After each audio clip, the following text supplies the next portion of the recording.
Abrigadísimo, Danilo, con respecto al caso de Bastián Bravo. ¿Cómo estás, Danilo? Buenos días. Hola, Danilo.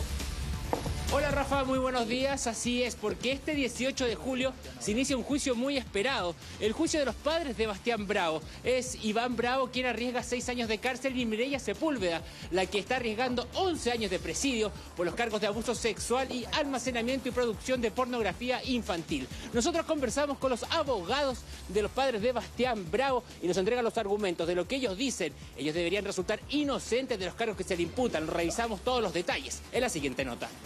Llámame, si necesitáis ropa, no sé, si queréis estar más tiempo lejos, yo no te voy a obligar a que venga, pero lo único que te pido es que estés bien, que estés vivo. De esta manera, la madre de Bastián le pedía a su hijo que volviera a casa. Desesperada, tocaba la puerta de todos los medios de comunicación. El 13 de noviembre de 2013, Bastián Bravo Sepúlveda desaparecía. La angustia se extendió por 70 días, hasta que en la Cuesta Lo Prado apareció el cuerpo del joven de 20 años. Luego se descartaría la participación de terceros. O sea, nosotros lo único que queremos saber en este momento es que nos digan que realmente el Bastián, pues que nos digan a nosotros la cara. Yo creo que, mi amigo, si es así, tiene que descansar en paz.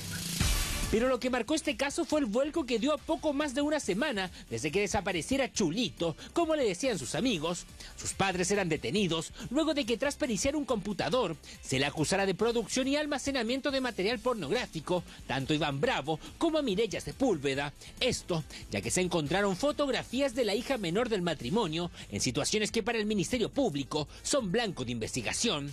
A 2 años y medio de aquello y a puertas del juicio que se iniciará en su contra, los abogados de Iván y Mireya entregan nuevos antecedentes. Sí, bueno, él ya hace bastante tiempo se encuentra en libertad después de una resolución de la Corte Suprema. Está tratando de superar el trance que significó este caso. Está trabajando en algunas cosas esporádicas. Bueno, preparándose para el juicio oral con la seguridad de que va a ser absuelto. Se encuentra estable, ya, con mucha tristeza por la pérdida de su hijo y verse enfrentada con posterioridad a la pérdida de su hijo a este juicio que se realiza el día 18 de julio de este año. El Ministerio Público pide 6 años de cárcel para Iván Bravo y 11 para Mireya Sepúlveda en el juicio que comenzará el próximo 18 de julio. Tanto Alex Caroca como Carolina López insisten que tienen las pruebas y argumentos para demostrar que sus representados son inocentes de los cargos que se le imputan. Bueno, lo que nosotros hemos sostenido siempre desde el primer día en este caso es que no existe el delito de abuso sexual, en primer lugar, respecto de la niña menor del matrimonio. Y en segundo lugar, que las fotografías que se dice que tendrían connotación sexual sacadas a la misma niña, a nuestro parecer no tienen ese carácter de ser fotografías pornográficas, ni menos de lo que se imputa a nuestro representado, que éstas hayan estado almacenadas por él. De lo cual nosotros sostenemos que ella es inocente de ambos delitos, no ha cometido el abuso sexual y tampoco la producción de material pornográfico. Desde noviembre de 2013 hasta la fecha, se ha desarrollado una ardua investigación. La defensa desacredita por completo el abuso sexual y, de paso, la de producción de material pornográfico en el caso de Mireya y almacenamiento de este, como se le acusa a Iván. Estas imágenes, esta fotografía, ¿qué explicación usted le entrega? Mira, la explicación que ella da desde el momento en que encuentra la fotografía siempre ha sido de que ella la sacó en un contexto de juego con su hija, ¿ya? Cuesta entender, ¿ya? Y ha sido muy criticada por lo mismo. ¿Cómo es posible que una madre saque una fotografía a su hija respecto a los genitales? Pero de alguna manera yo lo puedo explicar porque ella sufre de un trastorno limítrofe de personalidad, ¿ya? Y además tiene algunos rasgos de infantilismo, donde ella se coloca en el mismo nivel que su hija, ¿ya? Y inventaban ese tipo de juegos, lamentablemente que ha sido muy cuestionado hasta el día de hoy, pero que nosotros mantenemos las pruebas suficientes como para enfrentar el juicio y poder explicar todo el contexto y la situación en que se sacaron estas fotografías. El abogado Caroca insiste en que con la acusación se habría buscado una excusa, dice, para entender la desaparición de Bastián. Hay que recordar que esto se originó por la desaparición de Bastián y los padres fueron los que acudieron a los medios de comunicación y a la policía de investigaciones, y lamentablemente no se pudo o no se llevó a cabo, digamos, la indagación adecuada en el principio, y entonces se estimó que Bastián había desaparecido porque supuestamente había descubierto fotos de la niña que se estimaron en ese momento inconvenientes, y que por lo tanto, dando a conocer esta situación, Bastián iba a aparecer una vez que los padres estuvieran detenidos. Eso fue un error, porque lo que se descubrió varios meses después fue que Bastián había fallecido por causa sin intervención de tercero. Eso ya está totalmente ejecutoriado desde el punto de vista judicial. Lo que quedó entonces fue a los padres en prisión preventiva con esta imputación, que solo está basada, de supuesto abuso sexual, en algunas declaraciones que se tomaron al inicio y una declaración en concreto respecto de la niña, que a nuestro parecer nunca da cuenta de abusos sexuales, sino que de cariño, de la relación normal entre el papá y la hija en este caso. Denuncia que habrían existido ciertas irregularidades en el proceso, que terminó finalmente con el hallazgo de las fotografías que dejaron en prisión a los Bravos Sepúlveda. Todo lo que dice relación con la producción de la fotografía se basa en que fueron encontrados en un computador, en un PC normal, que estaba en el primer piso de la casa de Bastián y que utilizaba habitualmente, y que los padres le pidieron a la policía que examinara. Porque por si existe alguna pista del paradero de Bastián, porque él acostumbraba, como todo joven, ¿no es cierto?, a ingresar a ese computador. Lo malo fue que los funcionarios policiales, sin dar cuenta, hasta donde se sabe, a la fiscalía, que era lo que correspondía, ni al tribunal correspondiente, que podría haber sido también una opción, procedieron a sacar copia de esta información, la guardaron, posteriormente, sin avisarle a nadie, ¿no es cierto?, de manera subrepticia, sin dejar registro alguno, devuelven el computador. Entonces, como digo, hicieron una especie de parodia de que en ese momento recién habían encontrado la fotografía, y eso no era efectivo, ellos ya las habían visto con anterioridad, y lo digo responsablemente. Hoy día no es posible, ni para la Fiscalía, ni para la Policía de Investigaciones, asegurar que esas fotografías no estaban borradas. Lo que nosotros, en cambio, tenemos a través de nuestros peritos, que demoró mucho porque tuvieran acceso a la evidencia, pero finalmente hoy día contamos con esos peritajes. Hoy día estamos en condiciones de asegurar, ¿no es cierto?, que esas fotografías fueron de alguna manera manipuladas, ¿no es cierto?, con anterioridad, no en cuanto a su contenido, pero sí en cuanto a dónde efectivamente se encontraban. Y eso es muy importante para ver si hay castigo o no. El 13 de noviembre de 2013, Bastián desaparece. El día 23 del mismo mes son detenidos Iván y Mireya. Semanas más tarde aparecería la bicicleta del joven en la Cuesta Lo Prado. El 21 de enero del 2014, la policía da con el cuerpo del adolescente tras 70 días de búsqueda. De la hipótesis de trabajo que nosotros manejamos en la investigación, logramos establecer que, dadas las características con las cuales fue encontrada la bicicleta en este punto que está marcado acá, y conversado con un experto en estas materias, logramos establecer que Bastián puede haber tenido un accidente, ¿ya? Y que accidentado y posiblemente lesionado puede haber él, en su, insisto, estado de conciencia alterada, haber subido ya cansado por la ladera del cerro, haber dejado su bolso con las pertenencias que llevaba y haber continuado camino por la cima de este cerro, y habiendo tomado finalmente el camino que lo llevó hasta el lugar donde finalmente aparece sin vida. Este camino lo habría recorrido accidentado. Desde los antecedentes que nosotros manejamos, existe una alta probabilidad de que él lo haya caminado accidentado y haya llegado accidentado hasta ese lugar. Iván y Mireya recibieron la noticia privados de libertad. Nunca, dicen, perdieron la esperanza de encontrar al joven con vida. Siempre tuvo la esperanza de que estuviera vivo, ¿ya?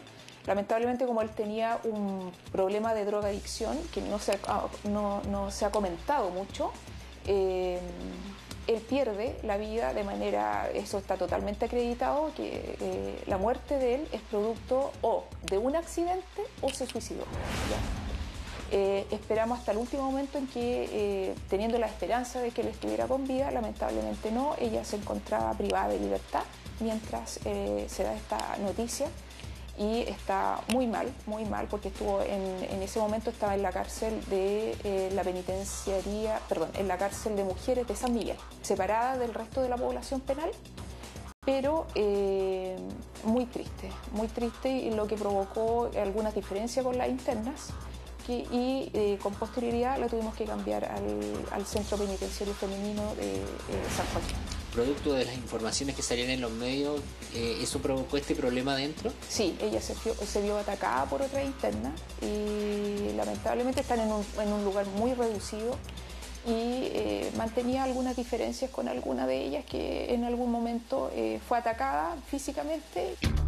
Asistieron de esta manera al funeral, ella y él, con la vestimenta de imputados, en la última despedida de su hijo.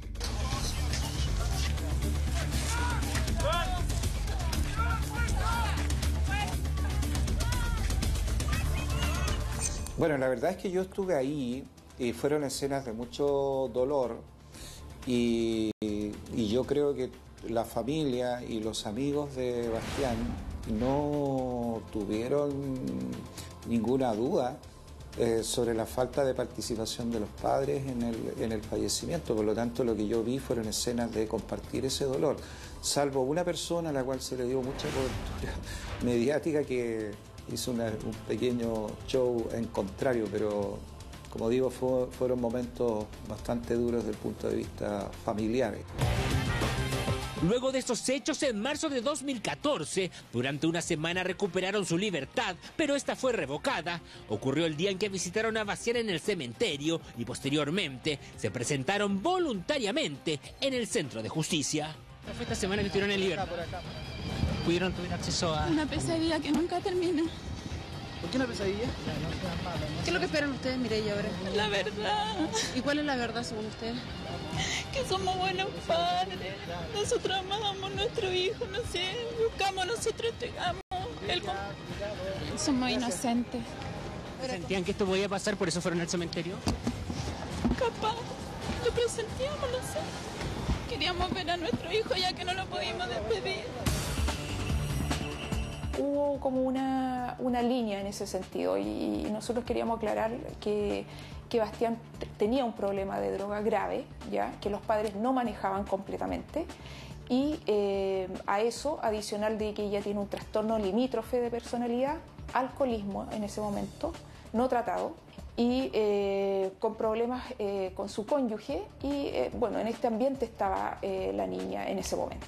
A finales de octubre de 2014, Bravo nuevamente quedó en libertad, mientras que en febrero de 2015 lo hizo Mireya.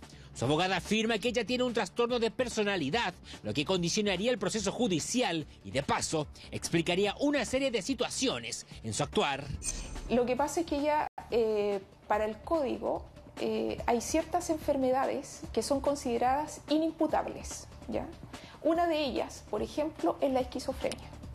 En este caso, ella tiene un trastorno limítrofe de personalidad, que es distinto, ¿ya? Y en ese sentido podría ser considerada como una inimputabilidad disminuida, ¿ya? Que su inteligencia no es completa, su juicio crítico no es completa como de una persona normal.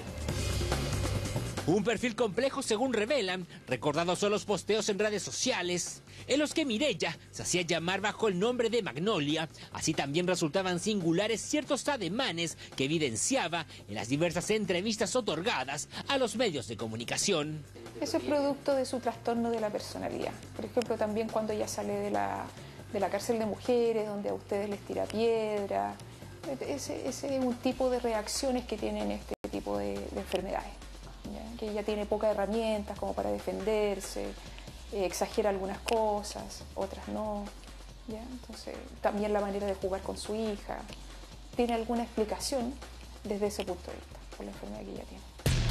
Llámame si necesitáis ropa, no sé si querés estar más tiempo lejos, yo no te voy a obligar a que venga, pero lo único que te pido es que estés bien, que estés vivo.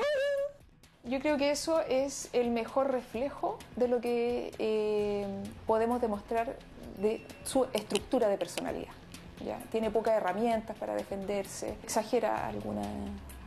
pero es producto de su emotividad. De repente llora mucho, en el mismo momento puede estar riéndose por otro tema. Se escribieron un sinnúmero de detalles en torno a la persona de Iván y en especial de Mireya. Testimonios que buscaban una explicación a lo que pudo haber sucedido con Bastián. Están conscientes, quienes los representan, de que hoy hay una imagen concebida en torno a la pareja.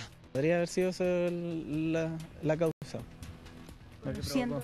Sí, yo creo que eso puede haber sido lo que provocó gran parte de lo que terminó. Desde el punto de vista laboral, obviamente que ha tenido muchos problemas y el costo que ha tenido que pagar en ese sentido ha sido tremendo. Pero desde el punto de vista de las personas que lo conocían, de sus familiares, de su entorno más cercano, nunca existió ninguna duda en relación a la imposibilidad que ambos padres hubiesen cometido este tipo de delitos que se les imputaban. Pasados ya 2 años y medio de los trágicos sucesos, los abogados de Iván y Mireya comentan razones para muchos desconocidas que explican a su juicio el motivo de la muerte de Bastián Bravo. El consumo de drogas habría sido detonante fundamental, según ellos, en este proceso. Lamentablemente Bastián tenía un gravísimo problema de drogas desde muy joven, ¿ya? Que ese mismo hecho, digamos, que hubiese probado todo tipo de drogas, con una gran cantidad de excesos, reconociendo a todos sus amigos que era una buena persona, tenía muchos valores, pero no obstante que los padres lo internaron en más de alguna oportunidad para tratar de quitarle la adicción a las drogas, hizo que a los 20 años él se encontrara con su salud muy deteriorada. Hizo que finalmente él abandonara su casa y fuera, digamos, a este lugar inhóspito y cayese por un barranco, por un precipicio bastante profundo. La noche anterior él había consumido una droga muy potente y cuando amaneció en la mañana los efectos probablemente no habían desaparecido. Entonces su caída fue consecuencia directa del consumo de la droga. Entonces, esa es la lección que en definitiva, creo yo, digamos, a los terceros, nos deja el fallecimiento de Bastián. O sea, fue un joven que vivió truncada su vida, como tantos otros, por la situación de extrema afición al tema de la droga. Cuentan que los padres habrían estado al tanto e incluso en un momento habrían tomado cartas en el asunto. Ellos lo tuvieron internado en clínicas de desintoxicación, pero él salía y volvía a recaer. Tras la muerte de Bastián, un nuevo antecedente marcó la investigación. Las pericias a Iván indicarían que él no era su padre biológico. Para todos los efectos, durante toda su vida y hasta el día de hoy, ¿no es cierto?, sigue siendo el padre de Bastián y viceversa. Y en ese sentido el dolor por el fallecimiento de Bastián, ¿no es cierto?, para Iván Bravo, es el dolor que corresponde a un padre respecto de un hijo y que fue la relación que ellos tuvieron a lo largo de toda su vida. Estos abogados insisten en la inocencia de sus representados, teoría que se verá contrapuesta con lo que exponga el Ministerio Público en un juicio que tras más de 24 meses de investigación comenzará este 18 de julio. Hoy en tanto, Iván y Mireya intentan reinsertarse en un mundo que para ellos cambió por completo. Respecto a la madre, estamos solicitando en relación al delito de abuso sexual impropio la pena de 7 años de presidio. También a ella se le está solicitando una pena por producción. Ella sacó las fotografías de la menor en actitudes de connotación sexual y el almacenamiento de las imágenes. Ya sin perjuicio que tendremos que respetar, por supuesto, la resolución de los tribunales correspondientes, no nos cabe en duda dos cosas. Primero, que no existen estas tocaciones indebidas respecto de la niña menor.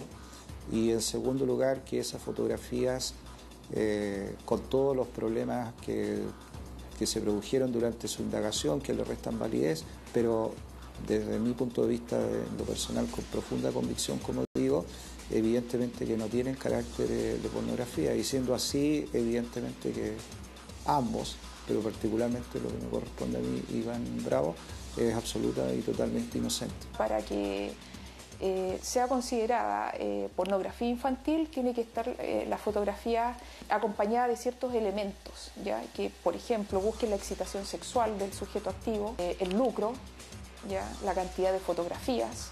Entonces, yo creo que ahí la Fiscalía cometió un grave error y del cual nosotros nos vamos a hacer cargo para, con las pruebas que tenemos, de defenderla a ella y considerar que, por supuesto, de nuestro punto de vista, que no se ha cometido el delito de pornografía.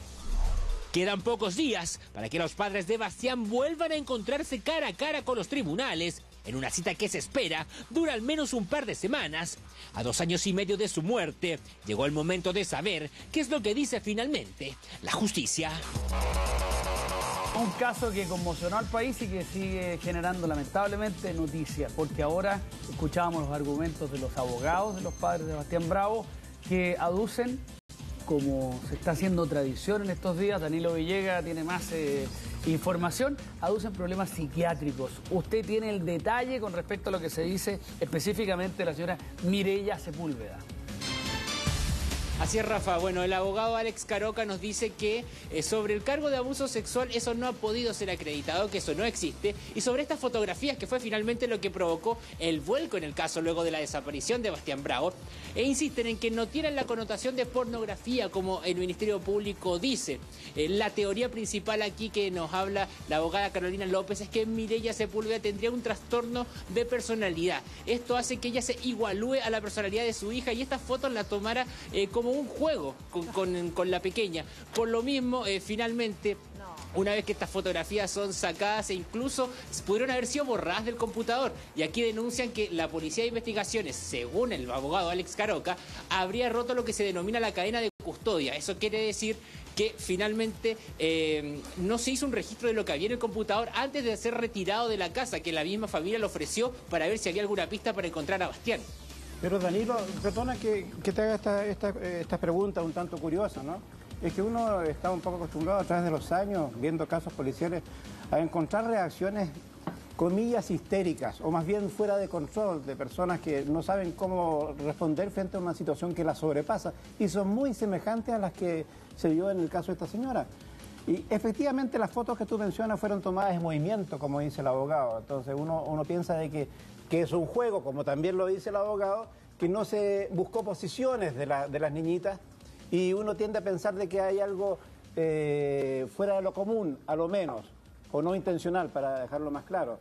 Es cierto, pero la pregunta que uno se hace, yo creo que toda la gente se la hace en la casa, ¿por qué ahora, después de tanto tiempo, viene este resquicio legal buscando una psiquiatría que a lo mejor no es real?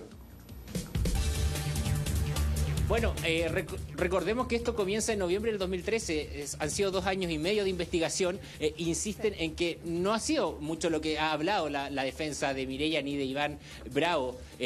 Ellos plantean esta teoría, tengo entendido, hace bastante tiempo, y es las distintas pericias que han realizado también lo que los provoca. No es que ahora lo estén diciendo, sino que es un argumento que han planteado hace mucho tiempo. Danilo. Y también toman los ejemplos, las historias que hemos conocido, lo que hemos visto de Mireya, sus reacciones, las diversas entrevistas, cuando le lanza piedra a la prensa. Es una forma muy irracional de actuar de ella. Sí, lo que pasa es que Felipe tiene información que quiere comentar. Lucho Galde, que está de vacaciones, pero no está viendo, me manda algunos datos a propósito de lo que estábamos hablando de la fotografía. En un primer momento, la defensa de los padres de Bastián Bravo dijeron que estas fotos eran educativas, después que eran de juego. Pero cuando se apeló a la libertad de los padres en enero del 2014, se mostraron las fotografías y el Pleno de Ministros de la Corte de Apelaciones, por unanimidad, establecieron que las fotos no tenían carácter educativo, por lo que finalmente se les revocó la libertad. Por lo tanto, estas fotografías, insisto, de parte de la defensa de los padres de Bastián Bravo se le dio un carácter, pero la Corte de Apelaciones quedó absolutamente establecido que no eran ni de juego ni educativos. ¿Para qué bajarle una defensa legal? ¿Cómo se subterfugio? No subterfugio, lo que pasa es que están alegando lo que se puede alegar. ¿Maña o alegar lo que se puede alegar? Defender lo indefendible. Bueno, listo, cambiamos de tema entonces. A la hora de ser indefendible cambiamos de tema. Estamos contigo en cualquier momento, Danilo Villegas.